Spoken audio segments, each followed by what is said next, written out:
Thank you so much, Tyler, and thank you again to those amazing panelists. That was such a great conversation about the importance of decarbonization and creating this sort of low carbon world that I think a lot of us in this room share a vision of. It's a place where it's sustainable, science and technology enables us to live better, eat better, work better, feel better, right? And that vision really becomes clear, and you can see it in your mind's eye when you're thinking about the built environment. That's what we're looking at through Mission from Mars, Better Buildings. We're trying to build millions of new homes, as we know, here in Canada.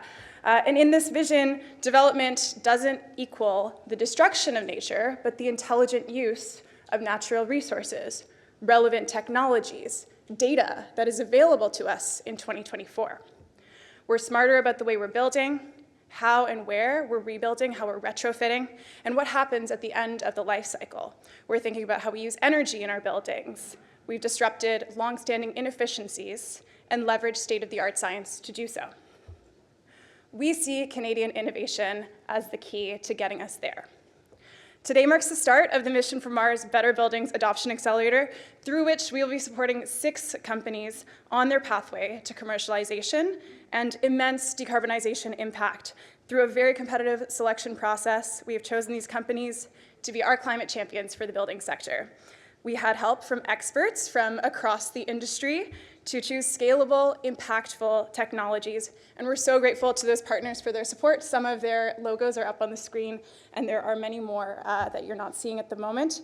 But all this to say, actually we had technical reviews from Pradis Group, and they helped us find out that if these technologies were all deployed across 100,000 square feet of space just once, over 1 year, in terms of residential new builds, commercial retrofits, we would save over 11,000 tons of carbon dioxide compared to business as usual. That is huge.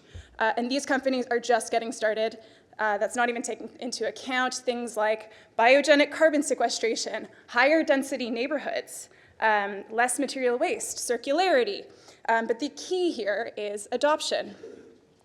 Pilots and commercial deployments are a key part of this accelerator, and we know that this is only possible through strong partnerships and through strong collaborations. We're so honored to be joined today, both in person and online, by our partners at the Peter Gilligan Foundation.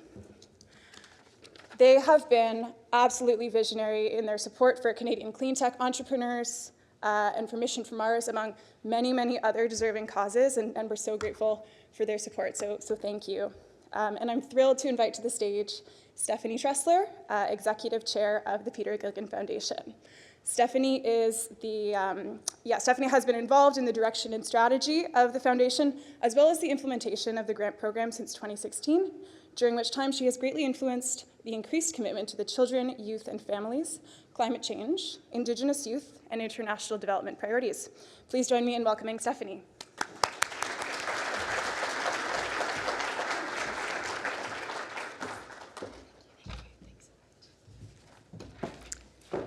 Thank you, Rio. Impressive speaker and athletic ability. Okay, good morning. I am Stephanie Tressler, Executive Chair of the Peter Gilligan Foundation. It is my absolute pleasure to be with you this morning as we celebrate the Mission from Mars, Better Buildings, Climate Champions. The Peter Gilligan Foundation is a private family foundation that began in 2006. For nearly the first 10 years, the foundation largely funded in the healthcare sector, contributing to hospitals. While contributing to the healthcare sector does remain something that the foundation supports, in 2016, the foundation launched its grant program, which supports the areas that were just mentioned: children, youth, and families, climate change, Indigenous youth, and international development. Now, most relevant to today is our support in the climate change space. In 2016, as the next generation of family got involved, we unanimously agreed climate change was an urgent need that we absolutely had to address. With less than 1% of philanthropy in Canada being directed towards climate, we know the need is immense and the response should be immediate. That's why I am so pleased to share the Peter Gilligan Foundation is supporting Mission from Mars with a $2.25 million gift over the next 5 years for the Better Buildings mission.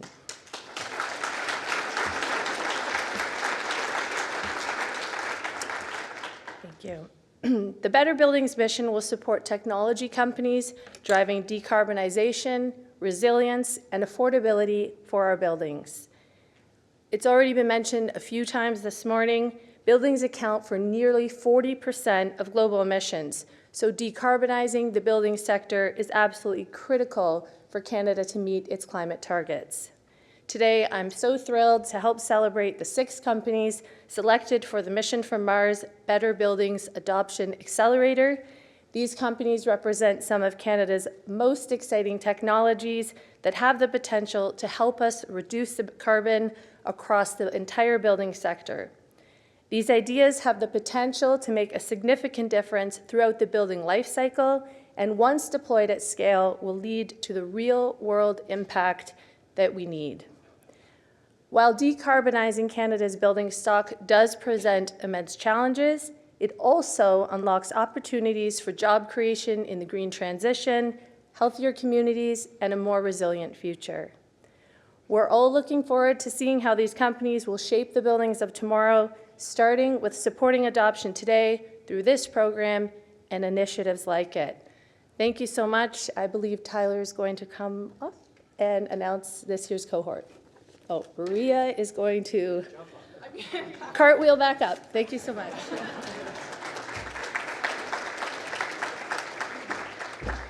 Yeah, no more gymnastics from me. That was enough. But without further ado, I'd love to welcome to the stage our first company in the cohort, all the way from Vancouver, BC, Oliver Lang from Intelligent City.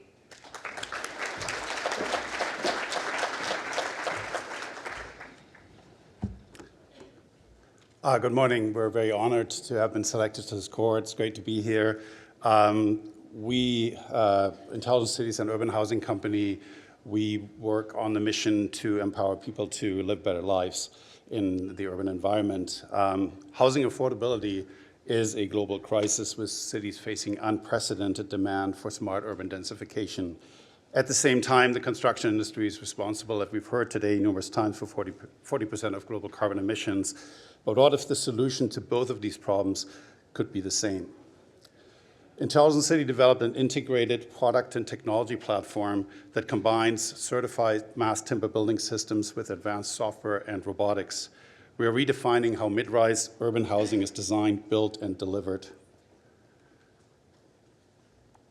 Housing demand in cities is skyrocketing, but traditional construction is increasingly costly and inefficient and environmentally unsustainable.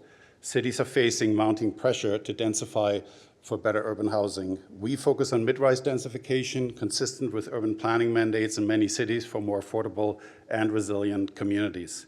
And it is in this scale of construction where recent adoptions of mass timber building codes in North America now allow for 7 to 18 stories mass timber buildings that have been adopted and that have opened up new markets that are perfect for mass timber and mid-rise housing of this kind. Governments and developers need solutions to decarbonize construction, and with our systems, we can reduce carbon emissions by up to 93% today, considering embodied operational and behavioral carbons. Our platform integrates mass timber building systems with pre-engineered flat-pack modular construction for rapid on-site assembly, tested and fully certified for that application to 18 stories. We use then and integrate with advanced software that allows us to go from design all the way to manufacturing, and we've commissioned and operating a fully automated factory right now with advanced robotics to ensure speed, quality, efficiency, and cost savings. Together, this technology platform delivers scalable, sustainable, and cost-effective urban housing. We already completed a 9-story building just a couple of weeks ago in Vancouver, and we just commenced manufacturing for another 9-story project, excitingly, for a leading developer here in Toronto, in Etobicoke. And these early projects have shown that we can build buildings up to 30% faster compared to traditional methods with precision, perfect fit, and instant weather-tight performance. We've already been able to double our manufacturing speed and capacity in the first year of production. Our target market is for urban mid-rise timber buildings is poised to explode as new building codes align with sustainability mandates. And 4 million homes are needed every year in North America right now, which represents a $1 trillion opportunity in the marketplace. And over 1,000 cities have adopted zero carbon standards now. As an industry partner, our revenue streams include selling integrated mass timber building systems to developers, developing partnerships for turnkey housing solutions, and then licensing our design and technology software. We're seeking to raise right now in a Series B about $25 million total, including some government grants that we've already been qualified for, to deliver about 1,000 homes by 2028 and expand our manufacturing into the Toronto area on the Northeast Corridor. Our vision is to make sustainable urban densification achievable at scale by transforming housing with mass timber, robotics, and AI. We're not just building homes, we're building a carbon-negative future, making housing affordable, sustainable, and accessible while leading the industry into an area of greater resiliency. Please join us in turning this vision into reality. Thank you.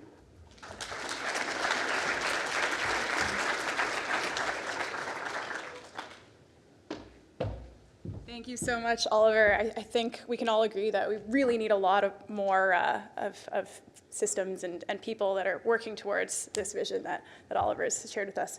Up next, I would love to welcome to the stage Shada Shahi, CEO and co-founder of Adaptus.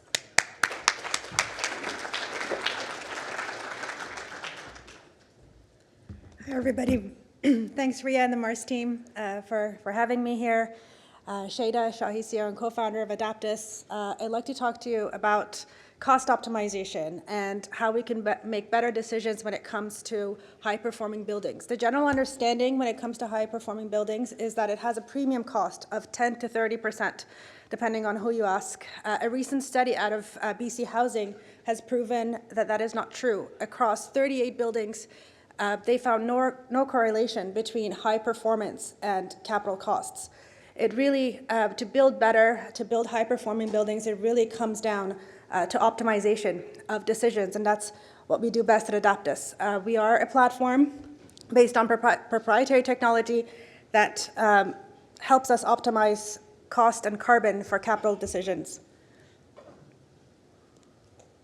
We can get involved in any life cycle stage of a building. We onboard buildings in planning and feasibility stages to help building owners make decisions about the future of their buildings and what standards they can design for and de-risk and future-proof their buildings. We onboard buildings throughout their life to be able to optimize carbon reduction throughout the maintenance and operations of a building, as well as onboarding buildings at the end of life to be able to optimize waste diversion and carbon reduction at the end of life as well. We work with building owners of all sizes and types. We are building type agnostic. We work with buildings at an asset level as well as a portfolio level to be able to help building owners make better financial decisions and save money and time through the process that I'll explain really quickly. We understand that every building, whether in early stage feasibility and just a concept or an existing building, can have multiple lives into the future. Identifying those future pathways for a building throughout its life cycle and being able to optimize and simulate and optimize for a variety of metrics really enables building owners to make better decisions. That includes operational carbon, upfront embodied carbon, maintenance of the building, as well as end of life and deconstruction. The third step is really being able to demonstrate that data clearly in a way that decision makers at the highest level stakeholders to be able to make decisions quickly and clearly and understand the implications of those decisions, and providing an interactive tracking of their progress throughout the design, feasibility, construction, as well as maintenance of the building and kind of beyond the initial life cycle. We also keep a system of record of all the cost and carbon data for building owners to be able to understand the implications and how those decisions that they've made at capital stages roll out across the life cycle and be able to really export reports on demand and be able to communicate those decisions effectively. We save building owners time and money again when it comes to their high-performing buildings and the decisions that go with that by being able to optimize capital expenditure Across the projects that we've completed to date, our cost savings average about 20% of capital cost savings. Going back to my initial statement that high-performing buildings don't have to be expensive, they have to be optimized. So being able to integrate multi-objective decision-making at early stage allows us to reduce costs, obviously reduce operating costs, as well as be able to run assessments faster compared to a traditional team of consultants. We are about 20 times faster, can get assessments done in a matter of days, not months, and eliminate the need for repetitive assessments so that building owners can de-risk their decisions at every point of their journey. Thanks again for having me. I look forward to questions and meeting you all. Thank you.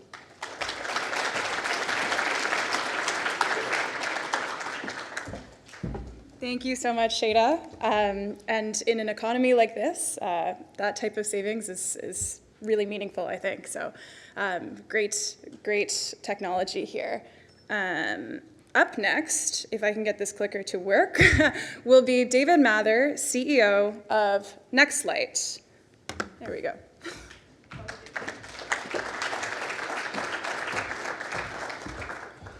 Hello. Nextlight is a nanotech company that designs and builds advanced energy coatings for windows and transparent substrates. Now, you might not know much about this space, but what is an energy coating? An energy coating is really just an advanced technology that controls heat or energy or light going through a transparent substrate. Now, we make one of the best energy coatings in the world. Energy coatings have to be very capable of controlling the heat on the simplest terms. In the winter, let's keep the cold on the outside and the heat on the inside. In the summer, we want to keep the heat outside and the cold inside. That's what we do, but you have to also make sure you have good transparent of light. You have to make sure you have good color, low refraction. So it's a pretty advanced technology. So we make one of the best in the world, but we also do some things nobody else does. First of all, we use earth-abundant materials that are non-toxic, but we are the only company that makes an open-air stable technology. Our chemistry is open-air stable. You might not know this, but the coatings of today oxidize or corrode when they're exposed to oxygen. That's why coated windows, which are on glass only today, have to be in an IGU, an insulated glass unit, sealed and filled with argon. And if that seal breaks, you might have some of these in your home. It gets all cloudy and you can't see through your window anymore. Ours does not corrode when it's exposed to oxygen. This is really important. We're also the only company in the world that can coat polymeric materials like PMMA and polycarbonate. This now gives an energy control coating to enormous industries that use these materials that never had energy control before. What can we do? Here's some examples of some products. A retrofit product. 40% of all the buildings in North America still have single pane windows, our value of 1, and no ROI to replace them. Well, we can make retrofit panels because we can work in open air. So a single panel that can slide into an existing window frame and create a double pane solution with no installation at a very, very low cost. Our users are saving as much as 40% on their energy bill and reducing their carbon footprint by 20 to 40%. We also have products for new windows. Think of the old-fashioned storm window, but now it's an energy control pane that turns a new double pane window into a triple pane window, taking it from R4 to R8, and it's now capable of meeting Energy Star 7 rated products. We also have stuff for the new industry, new lightweight substrates and solutions for new construction, creating a triple pane window in the same size, shape, and weight as a double pane window, so the manufacturers don't need to change their framing or any of their work. An all triple pane PMMA window, which is very, very light acrylic, extremely light, highly performing. Laminates. Here's an example of triple and quadruple pane windows, R12 up to R18 being made with our product. Very lightweight, doesn't increase the shipping cost or the manufacturing costs. Here's one that's interesting, which is this is building doors for the cooler industry and the freezer industry, where we have highly efficient, very lightweight doors that save about 20% of the energy of these coolers from being run and reduce the compressor cycles by 40%. And then all the industries that you see here use PMMA and polycarbonate today and have no energy control solution at all. And we now can make products for those industries, greenhouses, mass transportation, agriculture, and construction equipment. So we're introducing all these new, highly energy efficient products into very, very different markets today. And we're really excited to help save some carbon and increase energy efficiency. So thank you.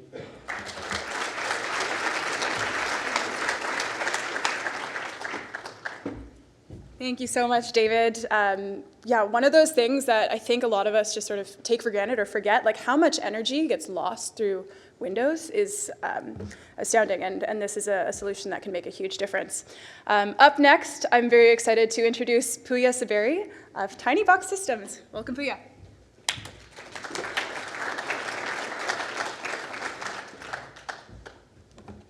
All right.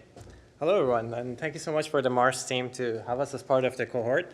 My name is Puya, and I'm part of TinyBox, and we are reinventing the building blocks of homes. Greener, better, cheaper.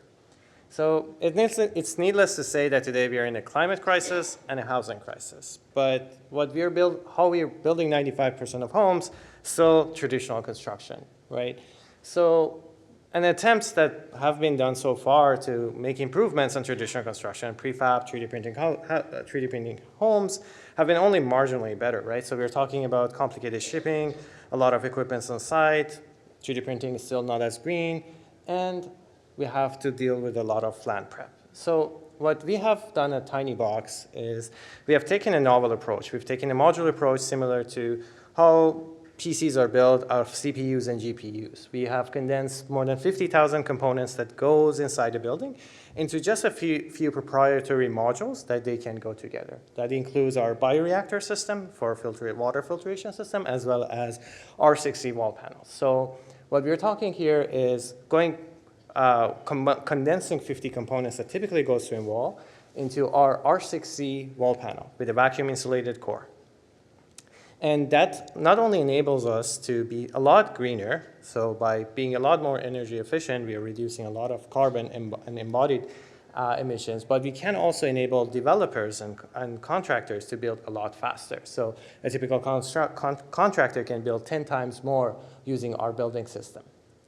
And what that means is that we can build tiny homes in a matter of hours rather than weeks. We can build single-family homes in days instead of months, and we can develop the entire neighborhoods in months rather than years.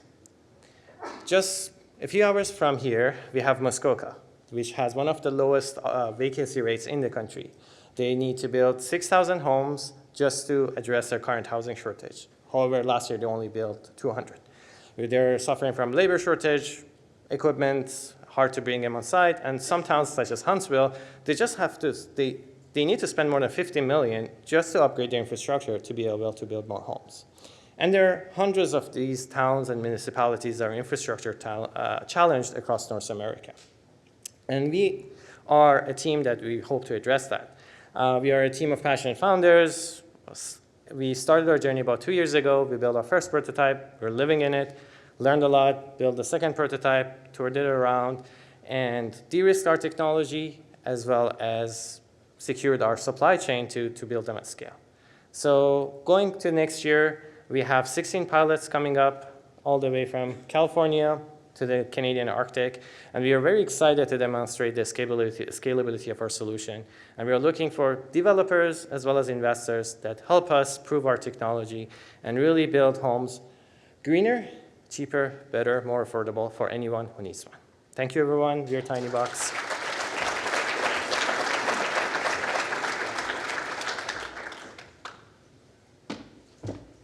Thank you so much, Puya. And one of my favorite TinyBox facts is that one of their co-founders actually lives in the TinyBox, which is so cool. Kind of living the dream there.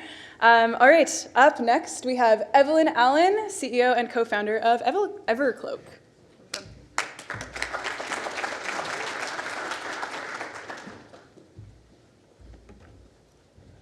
Move over here. Good morning, everyone. Can you hear me okay?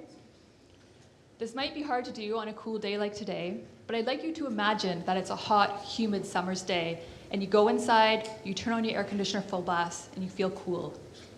But what you don't see is that system uses more than half of its energy to remove humidity, not change the air temperature.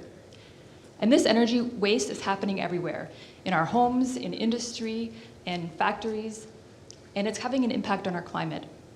But not only that, humidity is damaging if it's not controlled well. You're creating property damage, encouraging mold, as well as creating air conditions that are not healthy for the built environment. Good morning, my name is Evelyn Allen. I'm the CEO and co-founder of Evercloak, and we have a solution to help.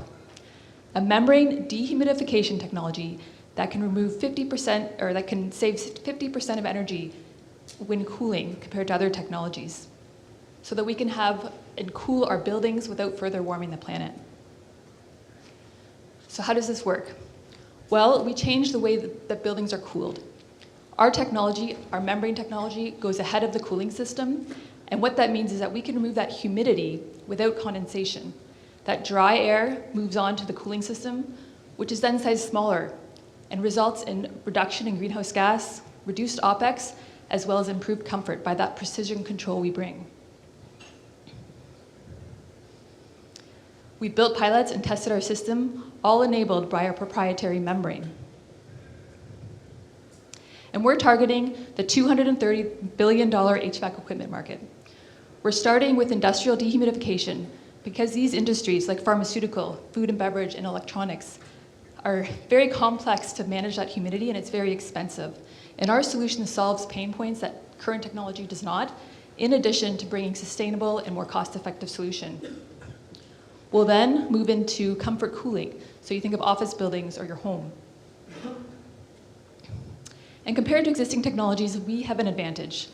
We're able to better control the humidity. It's an isothermal process. We also offer a lower total cost of ownership. And we bring a sustainable solution, refrigerant-free. So there's lots of regulations moving in to bring refrigerant-free technologies to the market, and we're in place to play there. Our business model is to sell our HVAC components to HVAC OEMs so they can integrate them into solutions like this. And they will be our go-to-market partners, where they have access to distribution networks and sales networks and production facilities. And we're actively engaged with HVAC manufacturers today to build out commercial pilots like you see here. We have an amazing team with commercialization experience in equipment as well as material science. And we've raised $16 million to date. A majority of that has been in non-dilutive funding. We're opening up a Series A in 2025 of $8 million to fund our commercial demonstrations with our OEM partners, to scale our contract manufacturing, and to secure commercial contracts. So if you have any questions, I'd love to hear from you, and I'd love you to join us as we disrupt this multi-billion-dollar HVAC industry. Thank you.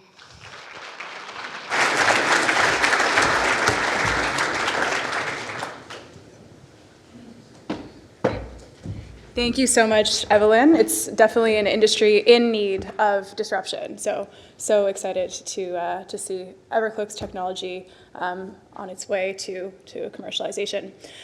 Finally, last but certainly not least, I'm actually so thrilled to see so many people are still here and very actively paying attention. That's great. So last but certainly not least, please direct your attention to Bolis Ibrahim, President of Sense Power. Welcome, Bolis.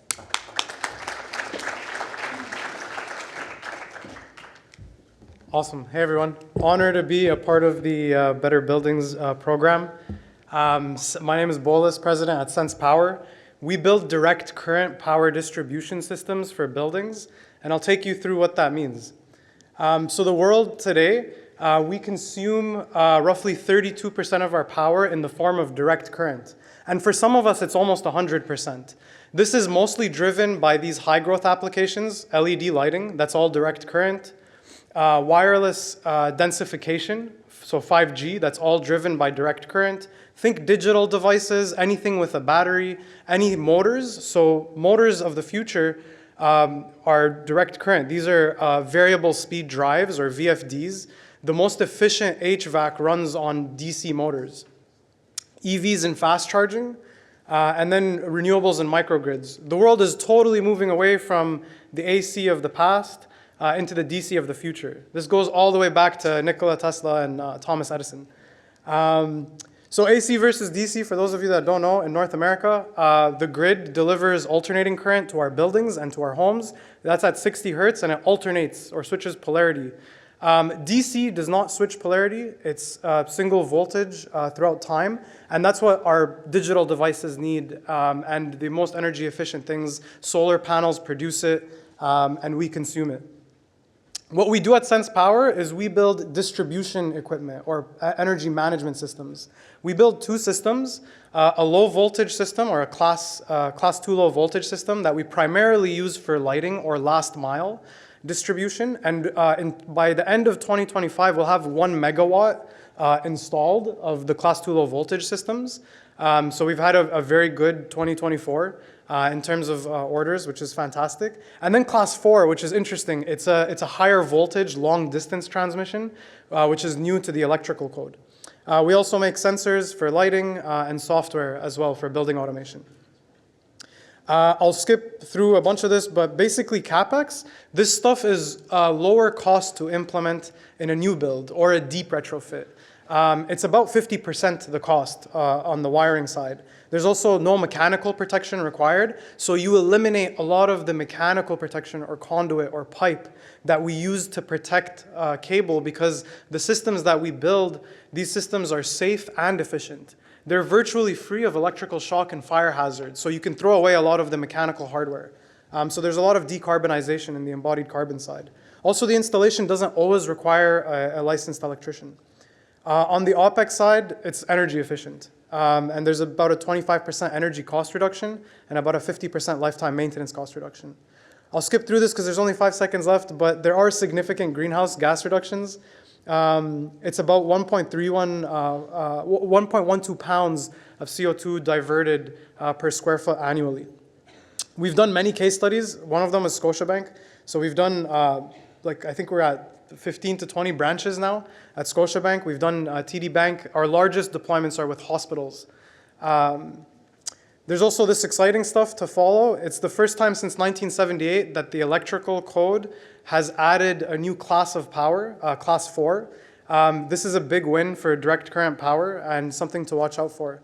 We're on the technical subcommittee and the code making panel in Canada to bring this to the Canadian electrical code. Thank you for listening, and I hope that you'll take direct current power more seriously for your buildings. Thank you.